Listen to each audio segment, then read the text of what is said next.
With the new Indiana Jones film soon with us, Hasbro Pulse have released quite a number of Indiana Jones figures, and these ones are contained in the Indiana Jones Adventure series. I have two figures in front of us just now. We have Indiana Jones from the Map Room, and we have Indiana Jones Professor. So I'm just going to pick one randomly. So I'm just going to pick the Map Room one, open this figure up, and see what he is like. Now I'm really excited about this one. This is a 6-inch Map Room figure by Hasbro Pulse. It's part of the Indiana Jones Adventure series. Now this figure, I believe I read somewhere, was a Target specific special figure released in America. I'm not too sure. I've been on the Hasbro Pulse website, and there is a lot of the new Indiana Jones figures there. In fact, probably too many, and I don't see this one there. So if anybody knows anything about this one, you can let us know in the comments below. But this figure, I purchased it, but I don't see it on the website, so I'm going to open them up. I'm really intrigued with this one.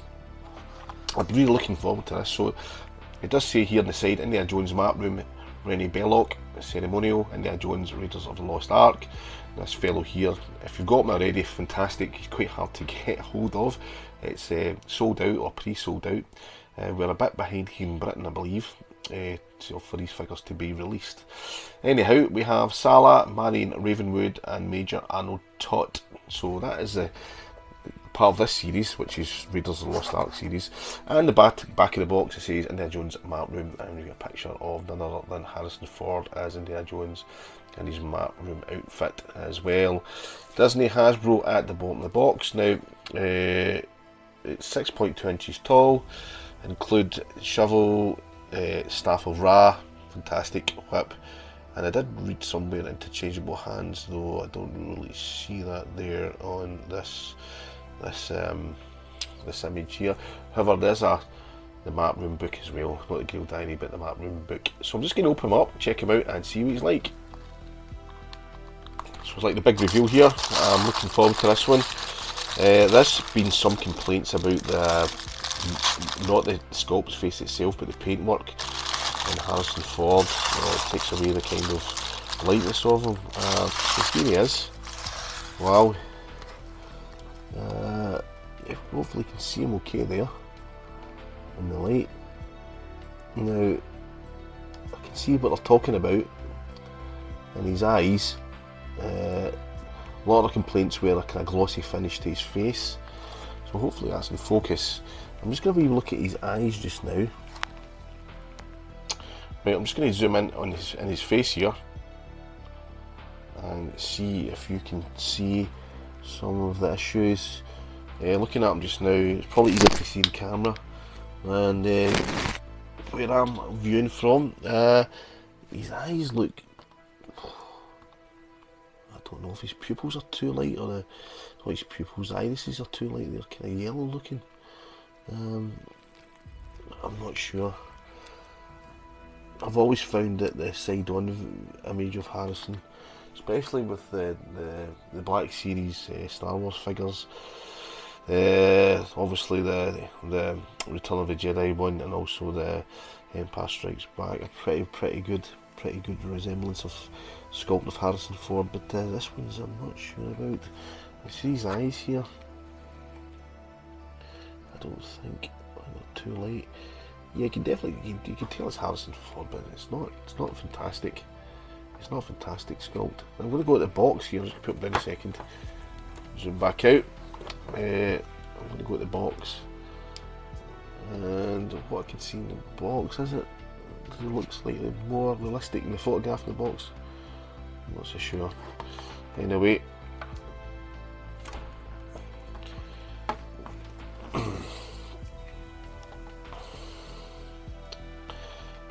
so if I was to give it a sculpt resemblance of Mr. Ford or Indiana Jones, I would probably give it a 5, 6, 6, maybe 5.5. I think that could be done better, to be fair. Side on, you do realise it, you do recognise it's him, sorry, but I just don't know. Anyway, well, let's check the articulation out on it. Now, the head rotates. It does pop off, I believe, in this one. I've seen videos, I'm sure it comes off. Or does it? It rotates 360. There is a bend in that elbow there, up and down. On the right arm, the arm rotates 360 as well. Again, it's mirrored. It's quite easy to move there. On the right hand side, his arms go out to the side, spot on. His headgear here, the scarf, yeah, it's fine. It's fine. I thought maybe a bit more dirt on it, more kind of contours on it than there is, but that's what it is. It's not too bad. There's a bit of dirt on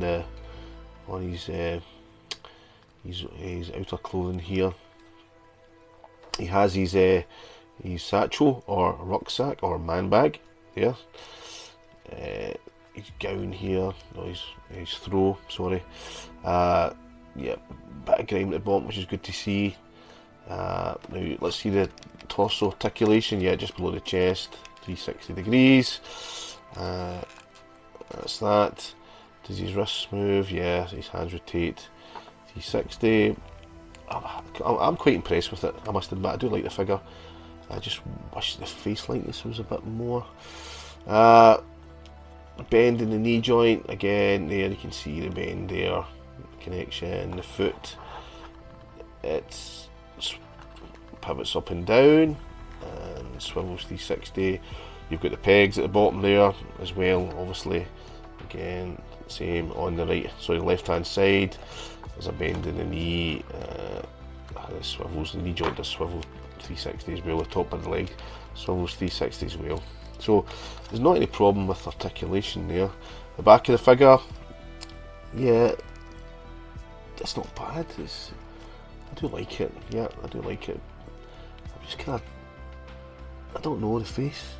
I don't know. It looks like it's got a bit of like a squint going on there. I'm not overly convinced with the. I don't know if they're all like this, or if it's just this one, or is it based in the same sculpt they've moulded from the other ones. I don't know yet. He's got his scar there, has he? And below the chin, you never can tell. I think he has. So I'm just going to place him there. Now I've heard or read some issues with him standing, and this table's not the best, I must admit. I might have to get a wee stand. I'll put him next to the Terminator. There. So I'll move out the box and see what we have here as accessory wise. We have, oh wait a minute, we have a, is it instruction manual? What do we have here? We kind of, not sure what this is. Warning, choking hazard. Yeah, it's just a safety guide. Never mind that one. I'm sure we'll be sticking the staff of Ra in their mouth. Well, not in a minute anyway. Right. Oh, what we got? I nearly broke the damn thing. So we've got the staffer out the box. That was nearly snapped like the Indiana Jones film. Apologies for that. So you can see it there, the height of it.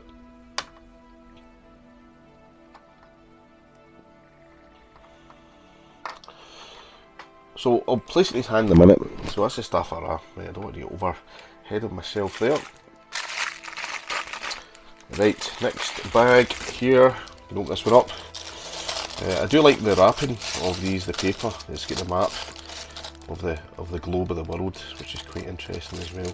I don't need to rip this one actually. I usually dive in like a bull here. So what we got here, we have the notebook.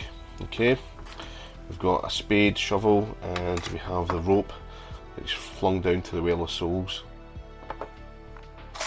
And I don't see any other interchangeable hands that was mentioned on a website I've seen. So no interchangeable hands there, just the standard spade, staff of Ra, rope, and diary. No pencil either. So that is that. So I'm just going to look at the paint job and the spade. Yeah, it's not too bad. It's obviously silver paint spray painted on there. The spade handle is one colour of brown. Yeah, it'd be a bit better if it was more kind of damaged, but However, that's what it is. Okay, the rope again is just, yeah, it's detailed. It's slightly detailed. The rope twines and twisting it there. You can see that. The end of the rope is kind of frayed. It doesn't open up. Yeah, one colour again. It's not too bad. The diary notebook, use elastic band. You can see hopefully around this. The red spine and the grey and the white pages is quite detailed. I like that. That's good. And we have, as I said there, the Staff of Ra. They focus on the medallion part that you can see there. Marion Ravenwood carries around her neck, and Tot has him, and it's impressioned on his palm of his hand. So I've just managed to get him stand at a minute, and I really find this figure really difficult to stand in his own. Maybe need to implement one of the other stands there. I've got there by either Necker or McFarlane to keep him upright. The Staff of Ra wasn't too hard to get in his hands, and I can feel you can feel the build quality as well. So it's quite a robust feeling figure, quite sturdy. I couldn't get the rope to sit on his shoulders, just too narrow. So that is Indiana Jones from Raiders of the Lost Ark, the Map Room figure. I'm just going to place him on the turntable and we'll give him a wee spin and see what he's like in that. So there you have it, Indiana Jones is now on the turntable, and what a job I did have to get him to stand. I used a DC peg stand and he would not stand at all. His balance is completely off. If I was to give it a review on his balance, I would say this figure easily a 1 out of 10. It's pretty awful. So I've resulted in a fan's favourite to get him to stand on this table, and that is blue tack. So he's actually blue tack down at the minute, and it seems to be working. So on his right hand, I've got the Staff of Ra perched in his right hand there, which was pretty easy to fit, and on his left hand I have his diary again, which snugly fits into his left hand. I've got the spade in front of him and the ropes at the back. As I said earlier, I've only two gripes with this figure is the colour on his face. The paint job is a bit iffy. I think a lot of people have highlighted that as well, and I feel the same way. Again, it's a collector's edition, it's Indiana Jones, it's the Dial of Destiny series is coming up. This is probably, well, it is a lot better what has happened before regarding figure releases. It's far superior. Far superior is not the word, it's chalk and cheese actually, unless you want to pay for like Hot Toys etc. This figure retails around about, I would say, £24 to £30, potentially $35 maybe less than that, maybe $28. Certainly it's worth it for a collector, absolutely. If you're into Indiana Jones, you're going to buy this figure, without a doubt. And there's a lot of them in this series, and I'm going to compare this one to the other one I have there, which is the Professor Jones from The Last Crusade, and just to see if the same issues with his stance, and see what the paint job is like in his face as well. So that is it. Not too bad at all from Hasbro Pulse. I do like the figure, a couple of minor issues with it, but again, it's better than what we've seen before. I'm quite pleased with this figure. So that's Hasbro Pulse's Indiana Jones Adventure Series. This one's the Map Room Indiana Jones from Raiders of the Lost Ark. If you like the content of this video, please consider subscribing to the channel and absolutely smash that like button. I really appreciate it. And I'll see you again in the next episode. Thanks again for watching. Take care.